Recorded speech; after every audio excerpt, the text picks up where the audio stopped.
था। भाभी की नाम सती सोना, बेटा का नाम इंदल कुमार, एक इकलौती बेटी है जिसकी नाम कंचन कुमारी है। और मेरा ही नाम जंगीर उदल।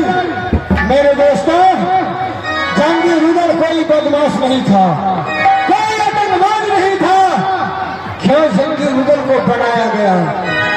और जब ही उदल जन्म दिया था, तारे पिता के मुंडे अधर रखे पीजा। तारे बादल किला में माँ बोलार भटकी, अपने जो भाभैया राखन पीजा माँ, आप मानला अरे लालू गलते।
बुलाता हूँ,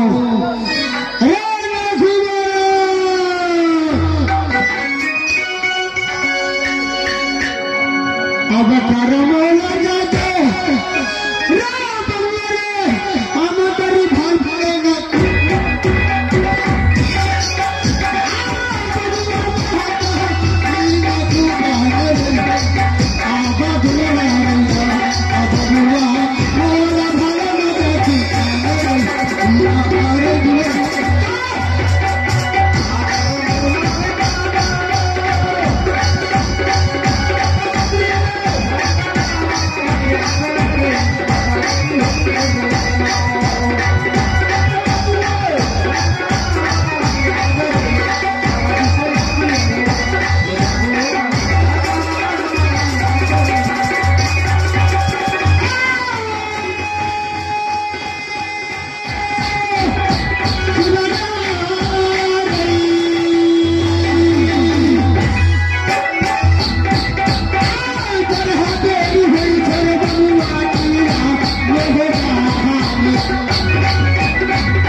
मिले खातिर दिल बेकरार क्या होगा प्यार मेरा गवाबी ना प्यार मेरा गवाबी ना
मास्टर साहब कतिका मास्टर साहब अरे वही कहता है मास्टर साहब भैया कहो मास्टर साहब बोलो मालिक को दरबार में देखने किया नहीं मालिक को जाने दीजिए भूस्कार में अच्छा कब तक हम एक हवाली गाने हवाली अरे हवाली नहीं तो फिर हवाली वही कवाली गाने गाओ अच्छा गाते हैं आरे तारी पूछे मैं मारा तारी पीछे में मारा तो तारे डर कर भागे हरी पीछे तो तारे डर कर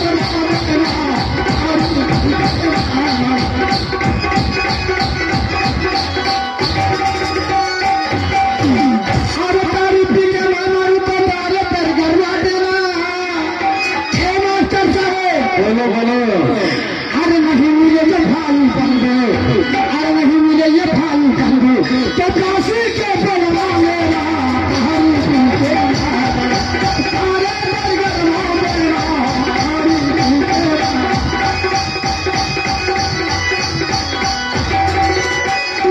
अरे तारी पी के मैं मारू तो तारे पर गरवा देना नहीं मिले भाई बन गए तो काशी को बलवा लेना हे मास्टर साहब समय मेरा जनाजा घर से लेकर चलना तो बदन पर कुछ ढक करके शमशान घाट ले जाना क्या करना अरे नहीं मिले जो कफन कपड़ा अरे नहीं मिले जो कफन कपड़ा तो छजे से छटवा देना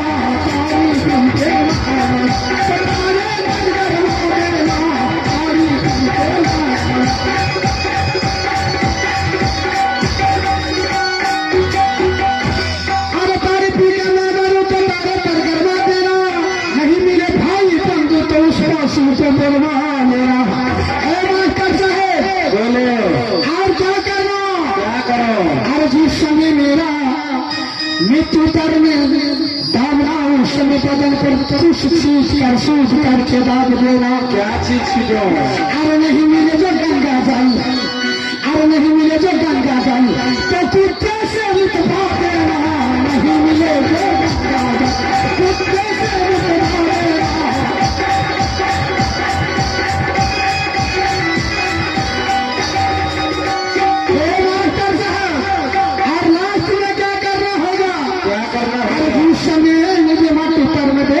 कुछ दान करके मुझे पितर में दे देना क्या करना होगा अरे नहीं मिले जो थरिया लेता अरे नहीं मिले जो थरिया लेता लेकिन अपनी दान करा देना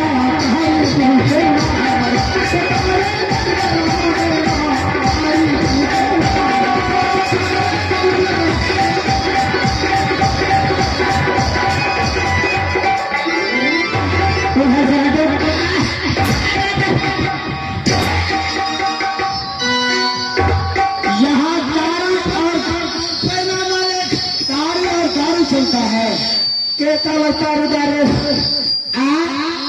के ताला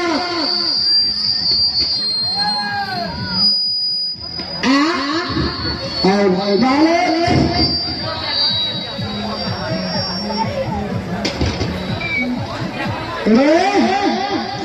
या राज दरबार है या कोई धर्मशाला है।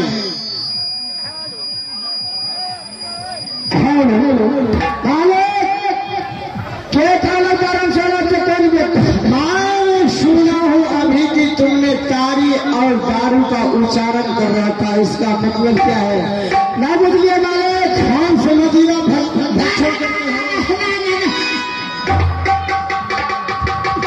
ना बुझलिए मालिक, क्या हमने अपने दिमाग से अच्छा एक हवाली बनाया, हवाली बनाया या खवाली बनाया? हवाली मालिक।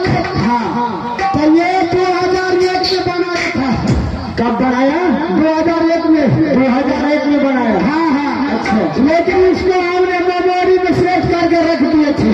अच्छा, तो हम सोचे कि बात है कि मेमोरी बैठ गया है कि चालू है, तो खवाली बनाया। अच्छा, चालू है कि बैठ गया, लगाया तो मालिक वो गाना फटाफट नहीं। सबसे पहले यह मोहब्बत किला का समाचार कहो कैसा है? मोहब्बत किला के समाचार कहो। उसना चावल है 50 रुपए, अरवा चावल है 30 रुपए, मूंग मिश्री दाल 100 रुपए किलो, मटर की दाल 100 किलो, माछ मछली बुआरी में 200 रुपए किलो, रोहू 250 रुपए किलो। यहाँ सब्जी मिलती है। आकाल ये समाचार बता तो मार्केट के बात कौन पर? सब्जी मंडी है या मछली मार्केट? चले मैं कहा यहाँ का कुशल समाचार कहो तो सब्जी को और मछली को प्रचार करना। समाचार बता तो समाचार बुलान कब? समाचार में अपना मार्केट के जो भाव से कौन कर मालिक? मैं मार्केट का हाल पूछा तब की कहिए भाई, राज दरबार का कुशल समाचार पूछा। और समाचार तो बढ़िया थे मालिक, बढ़िया। बड़े भैया कहाँ है? राजनीति में या मालिक दिल्ली में। और यह बताओ हरी सोना कैसी है? वो भी ठीक है भाग। बेटा इंजन कैसा है? और बढ़िया है। और तुम कैसे हो? हमारा जिंदाबाद। जिंदाबाद का मतलब क्या हुआ? आने बुझ लिया क्या? काली अगर नंबर लगा के कहते रहे तो 1-2 घंटा लग जाते। अच्छा, सबका मिला जुला के केवल जिंदाबाद। बात था चावस में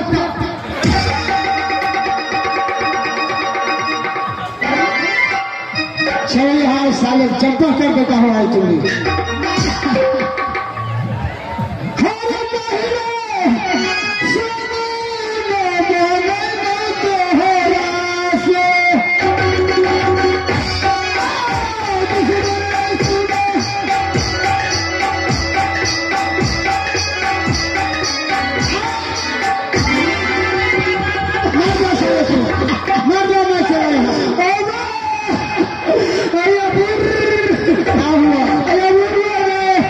देखो यहाँ अरे बेटा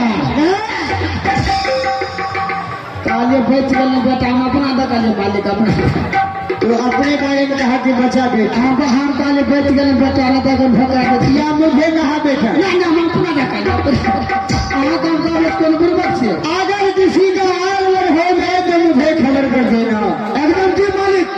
और भी आगे फैसला कोई अंदर आ नहीं सकता है, ठीक है?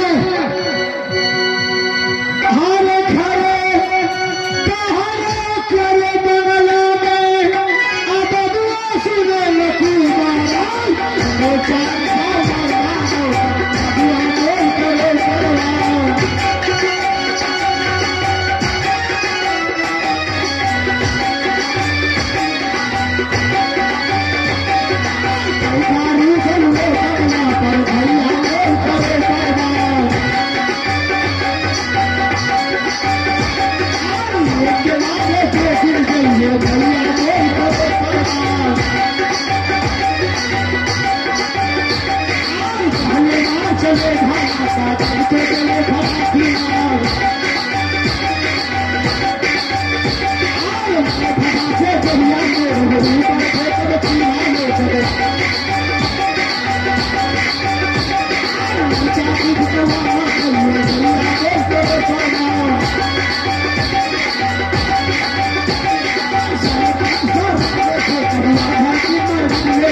पार कर देना।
Let's go.